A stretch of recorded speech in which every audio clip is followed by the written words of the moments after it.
Hello and happy Wednesday, folks. I am Meredith. I am here with our message for the 11th of June, 2025. And it's full moon. Oh my gosh, that happened kind of fast. So when I looked in my little moon diary and saw it was full moon, I was just surprised. Anyway, full moon in Sagittarius. The moon is going to move into Capricorn later tonight in the 10 o'clock hour. The sun's in Gemini, Pluto's retrograde, and we have the Sanctus Concordia tarot deck on the table, tuning into our beautiful energy atmosphere and what's on offer to us today. Let's find out. Starting out with the Ace of Wands. Beautiful. I love starting a reading with an ace because it's just a blessing the whole way through. And aces neutralize challenging energy because it's a new beginning, it's a fresh start, and it's a fresh wave of energy. And in the suit of wands, it's bringing creativity, fire, motivation, ambition, passion, enthusiasm. Yeah, it's a great card to start with. Let's see what it's lending its energy to. Our next card is nice, the Four of Cups, an unseen blessing on its way into us. You know, I am really adamant about upgrading the message, traditional message on this card. This one in particular, this one and the Four of Swords too. They get in Four of Pentacles. Some of the fours get a really bad rap, like the tens, you know. In particular though, this four in traditional tarot, there's usually a pouty person sitting underneath a tree with 3 spilled cups, and there's a divine hand offering a 4th cup. Well, that's the Ace of Cups. Not too shabby, folks. Love, bliss, joy, and happiness, right? On overflow, being offered to us by a divine hand. So with an Ace of Wands to start with, and then a 4 of Cups to follow with, this speaks to, you know, the 3 spilled cups are the resources we have invested in our vision, our dream, our manifestation, call it what you will. It's our investment. And the posture sitting underneath the tree is not necessarily one of apathy as it's often described as, or disillusionment even. I sense it's connected a little bit to the 9 of Wands that we've been seeing, where we feel like we might need a little respite because we have been going the distance. We have been doing the spiritual life journey work, haven't we? And every now and then we need to take a break and allow and be in acceptance with how things are right here, right now, in this moment. And when we're in that space, you know, the multiverse is still inspired on our behalf to continue delivering, even when we're in a restful state and seemingly not doing anything. We're doing plenty. All right, let's see what's in the middle of the reading. 6 of Swords. And we're moving from unfavorable conditions to much more favorable conditions, which is the harmonious message on this card. It's the heart of the card. And think in terms of justice, which we have seen recently, a card that brings great harmony, a balancing of scales, if you will. So we've discovered what's unfavorable and we've moved on from it. We've taken the step or the leap of faith that we keep talking about. And for some of you, that leap of faith might be a minute change, though the smallest thing can set off the biggest and most profound series of events. So do not underestimate your contribution. Next set of 2 cards, we have, beautiful, Emperor. Another 4 in the reading. Number 4 out of the major arcana, super stable, very experienced energy card here. Divine masculine energy. So this is us, you know, engaging our own divine masculine, taking action. What's it paired with? Seriously, perfect, the Fool. So this is what we've been talking about for many days, and now we have the perfect alignment. So some of us hesitated to take the step, to take the leap of faith. And perhaps we were weary from the journey. We saw a lot of that 9 of Wands as mentioned before. Part of the leap of faith is this beautiful 4 of Cups, trusting the divine to deliver.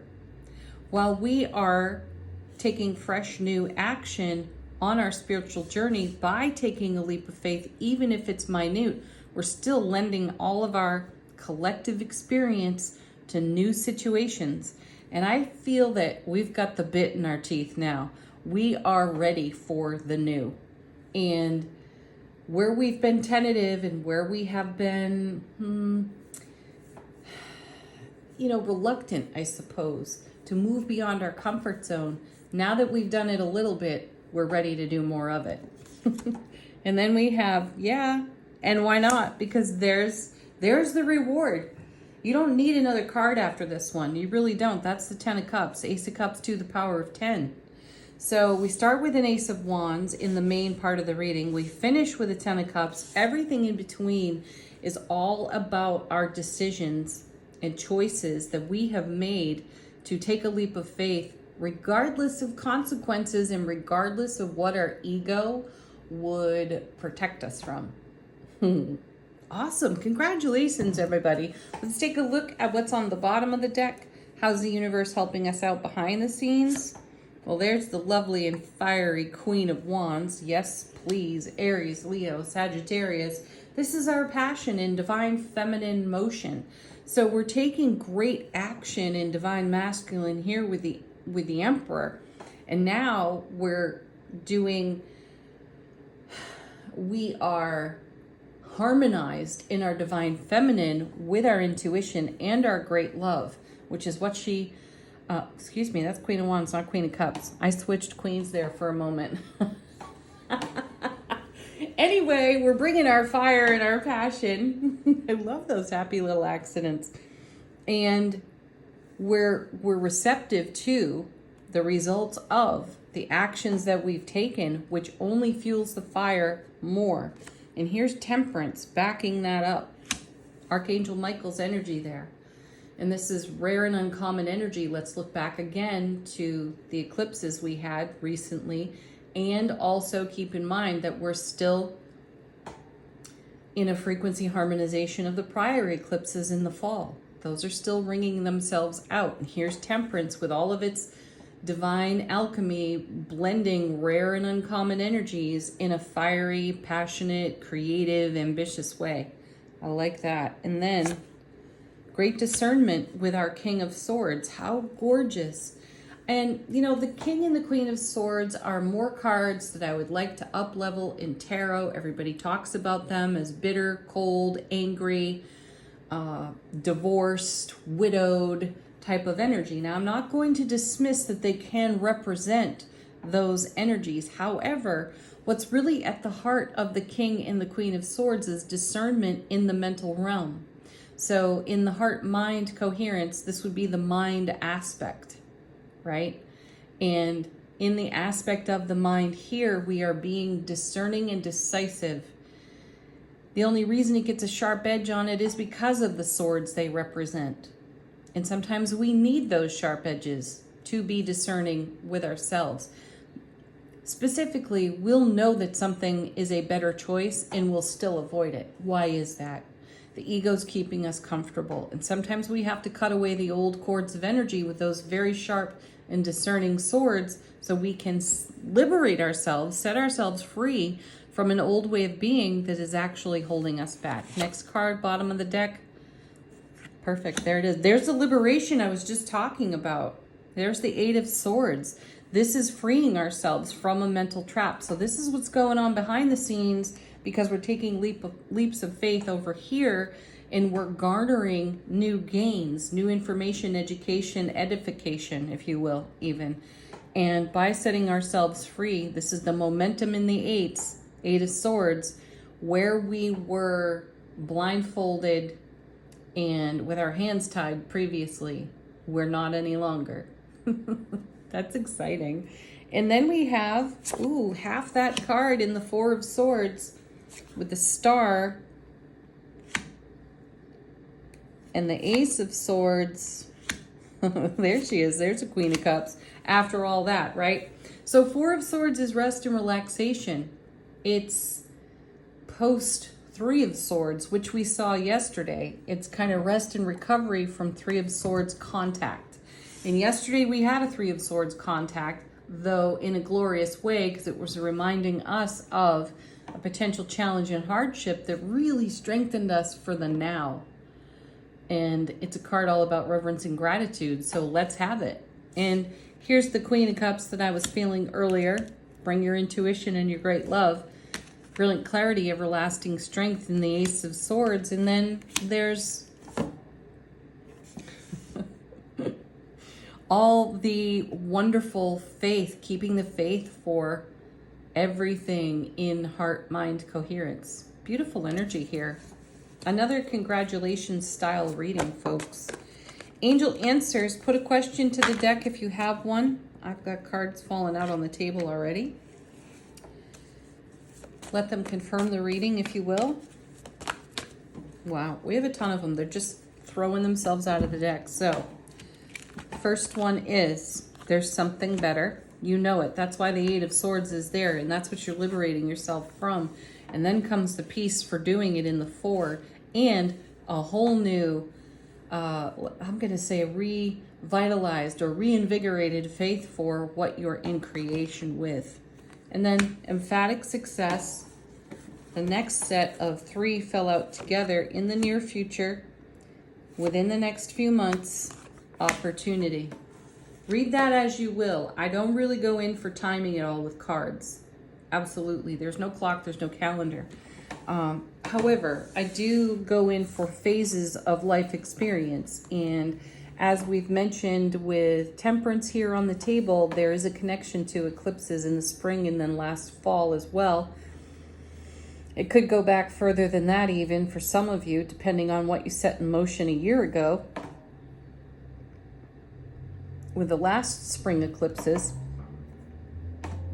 opportunity is developing, and it's in the near future. It's in the near now. Let's put it that way. When is now? Right? Take action if you believe, an emphatic yes. I think all 3 of those were in yesterday's. I didn't really get to shuffle that deck much today. Still, these are great messages no matter what, because the tarot cards are encouraging divine masculine energy action, and then we have divine feminine receptivity, so there's great harmony there. 6 of Swords works very well because we're moving out of something unfavorable because our life experience is showing us what's unfavorable through the eyes of the Emperor, and now we're leaning into the 10 of Cups because we can see the contrast that may be holding us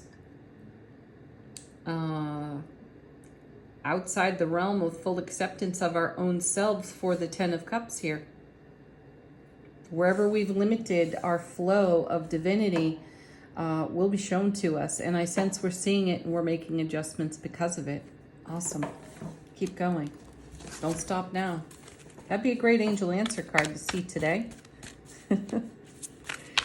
Angels and ancestors, how is our soulful presence informing our waking consciousness? Yeah, this is my favorite out of this whole deck. The She-Wolf, unleash the wild within. You know it. You know what it takes to create your 10 of Cups. Get into your wild side and make that happen. That's the part of you that is unique from everyone else. Bring your wild. Howl at the moon. It's a full moon, folks. Take a leap of faith with yourself in self-relationship and see what you create. Look what's on the bottom of this deck, the Oracle, back again. Wait for important information. Allow for important information, as I'm so fond of saying. It will come. And the Seer is underneath that. Seriously, see beyond the current situation. Dream and journey. And shed an old skin.